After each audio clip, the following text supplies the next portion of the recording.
Expense Tracker Excel. How to track expenses in Excel. Good day, ladies and gentlemen, and welcome to the channel. I'm sure most of you are familiar with Microsoft's products, one of them being Microsoft Excel. Now, for many, many years, Microsoft Excel has given us the convenience of all their tools. So today I'm going to show you how you can build a spreadsheet and track your expenses. Now, it's very simple and it's very easy. So let's get straight into it. You may be using the desktop app or you may be using the online version. So if you want to use the online version, if you haven't got the app downloaded, then it is onedrive.live.com. And then you can sign in with your account. You can also sync your account across all of your devices, so you can have it on hand on your mobile device and you can have it on your desktop if you need to. So once you've gotten in there, you'll be able to create a new worksheet, and this of course is what it will look like. Now, having a look at the layout and the tools on the online version versus the desktop version may vary slightly. It also may make a difference with the version that you have, so make sure that you have the latest version.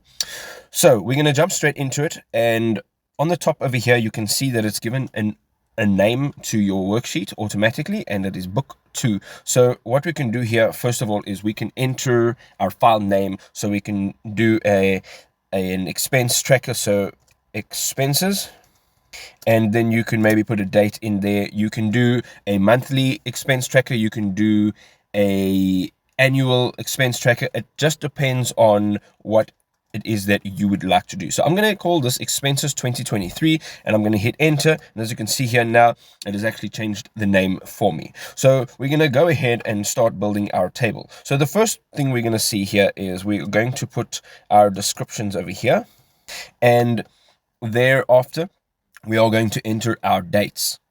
And as you can see, I've entered all the dates in over here. So going all the way from January through to December, you can now put this in whatever format you want. So if you want to have a full date there, so you can have like Jan 2023, you can have it like that. You can change it back, because the expense sheet that we're using here is called expenses 2023. So we can basically just use our month over here if we would like to. Then down on descriptions, we're going to see, obviously, this is where we're going to enter all of our information. So this is where you're going to put the name or the descriptions of our expenses. And then at the bottom, we can put in a total column. So this is the total right over here. And then these totals will be added. So what we're going to do is, for January, we are going to select the box at the bottom over here. And we're going to go up to auto sum. Now the auto sum looks like this, and you can just tap that and it'll take that block and it'll ask you to select the formula. So now you're going to select this top block over here, and you're going to select all the rest of them, and whatever data is entered into these blocks over here, into these cells, will now total into this column over here. So once we have done that, we can now hold down Shift, select the rest of these rows, and then hold down Control and tap R. And what it'll do is it'll make every single one of those cells under each month a total. So whatever data you're putting in this area, you can now have it automatically totaled. And this is the reason we're using Excel, because it's great with formulas. So now what we can do is we can select the area that our table or our chart is in. And if you go up to your toolbar again, you can look for something that says Format as Table. And as you can see here, this is what the icon looks like. And you can just open that up. And the options that you get here are quite a few options. You can see that there are a bunch of different tables. Don't get too caught up in terms of what it actually looks like. You can obviously choose whichever color you'd like and whichever format you'd like. However, for myself, this one right over here, the green table style light 14, that is the one I typically use, and we can just select that, and then you will get this box that shows up. So here you can say my table has headers, and make sure that you do select this so that the headers are actually highlighted. And then we can tap on OK, and you can see now that it has built a table, and you can now enter all the information in here that you would like.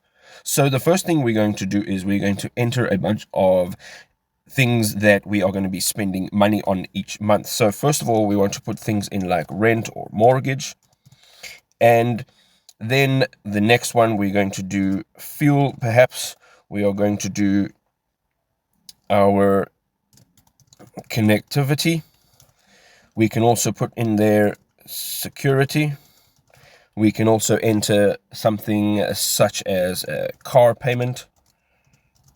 And these are now all of the things that we spend our money on each month. Of course, for your chart, it will be completely different and unique to what you spend your money on. So as you can see, all of these columns have now been auto adjusted so that these headings fit into them. However, if you want to further adjust them, as you can see here, mortgage is a little bit out of this row. We can just go into the top over here, wait for that cursor to show up, and we can just pull it over and we can stop it wherever we want. Now, as you can see down here, if you tap on any one of these blocks, you can see that there is a general tab up here over here, and it says, and you can change this to any one of these formats. So as you can see, there's a general, and then there's numbers, currency, accounting, short date, long date, time, and it goes on. There are a bunch more formats that you can put that in, so if you want to, you can tap on that and check them out.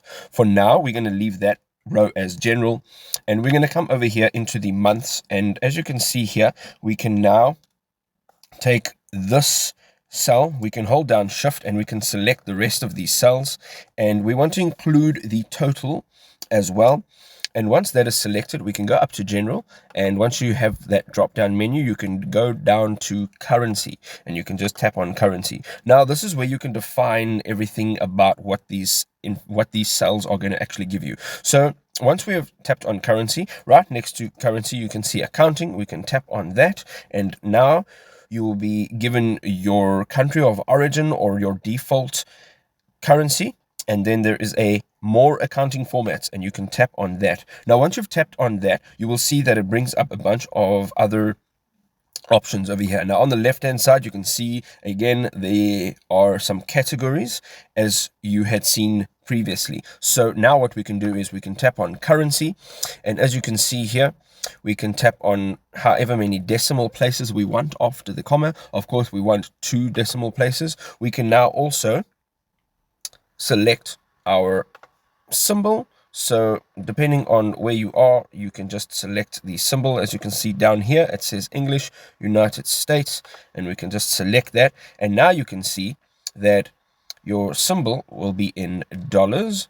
And here are a couple examples of what a negative would look like if you have negative numbers. So they're just giving you a few options. You can select whichever one you would like. So you could either have the minus sign before your number, or you can just have it in red, or you can have it behind the sign in red. So any one of those options you can actually select right over there.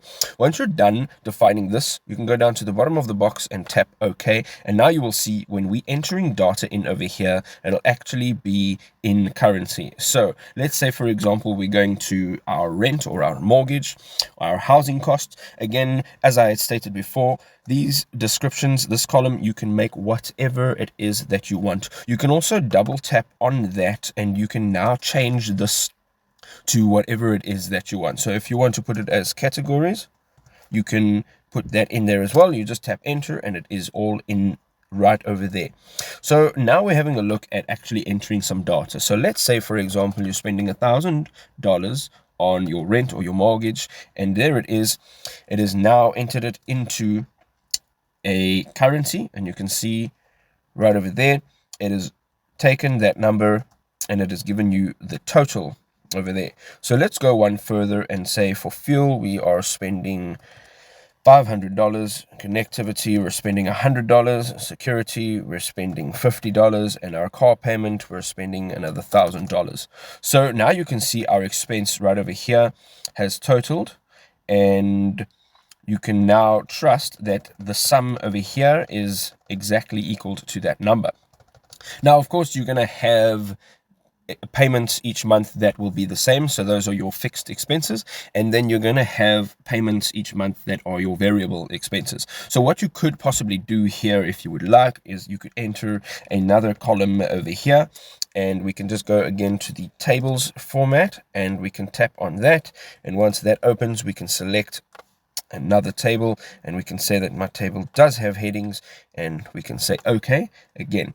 Now, as you can see here, it says column 1. We're going to double tap on that, and we're going to go in, and we are going to say fixed expenses and push enter. Then on this one over here, we are going to say variable expenses and hit enter. And as you can see now, we can just draw these columns a little bit wider, and you can now see that you have your fixed expenses and your variable expenses. Now, fixed expenses may be something like your rent or your mortgage, and something like your fuel, which will vary each month, can stay in the variable expenses. So we're going to take that out over there. Connectivity may also be a fixed expense, so we're going to put it in there.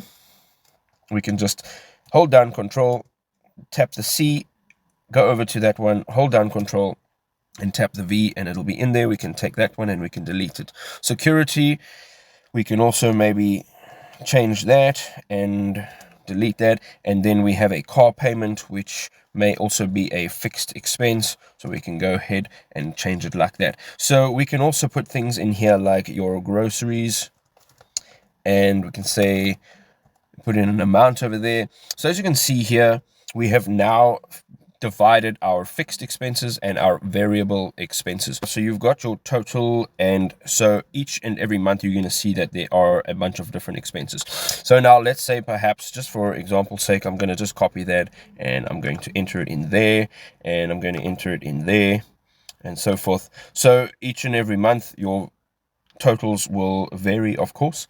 However, just for example's sake, I'm putting in all these same amounts. So what you can now see is, at the end of your year, you can see how much you've spent on each one of these categories. So what we're going to do is we're going to tap on this row right over here, and we are going to select all the way to the bottom, and we're going to look for our table tab again, and we're going to tap on format as table, and we're going to select our same table as we have previously, and we're going to select yes, it has headers, and now we have a column over here, and we're going to name this annual expenses.